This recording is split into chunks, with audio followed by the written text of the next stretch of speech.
కానీ అప్పుడులో ఈ శాసనసభ్యుల మనసు దోచుకోవడానికి జనార్దన్ రెడ్డి గారు ఈ టెలిఫోను అలౌన్స్‌లని, లేకపోతే వాళ్ళు వెహికల్స్ తీసుకోవాలంటే తక్కువ రుణాలు ఇప్పించటం, ఇలాంటివి మంచి మంచి ప్రవేశపెట్టి చేశారండి. ఎమ్మెల్యేలు మొత్తాన్ని ఆయన వైపు తిప్పుకునేవాళ్ళు. ఎమ్మెల్యే అలా ఇస్తే అది ఒక లంచం కింద వస్తుంది. లంచంగా లంచం అని నేను అనలేదు. నేను కూడా అనడం లేదు, లంచం కాదు. కానీ అలా ప్రలోభ పెట్టి చేసింది మాత్రం లేదు.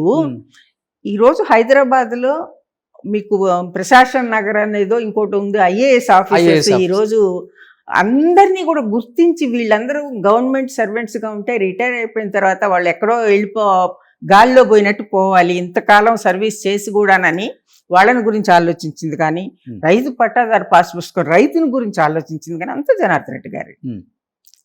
ఇవి రెండు ఐఏఎస్ ఆఫీసర్లు వీళ్ళంతా గవర్నమెంట్ సర్వెంట్స్గా ఉండి రిటైర్ అయిన తర్వాత గాల్లో దిప్పల్లాగా ఎక్కడో ఏ ఊరికి వెళ్తారో ఎక్కడ నిలుస్తారో అనేది కాకుండా వాళ్ళు చేసిన సర్వీస్కి గుర్తింపు ఉండాలి అనే విధంగా ఆ హౌసింగ్ కాలనీలంతా ఇచ్చింది ఆయన. ఇప్పటికీ ఫేమస్ ప్రశాసన్ నగర్ అంటే ఐఏఎస్ ఆఫీసర్, వాళ్ళని గురించి ఆలోచించింది ఆయన గిరినగర్లోనే.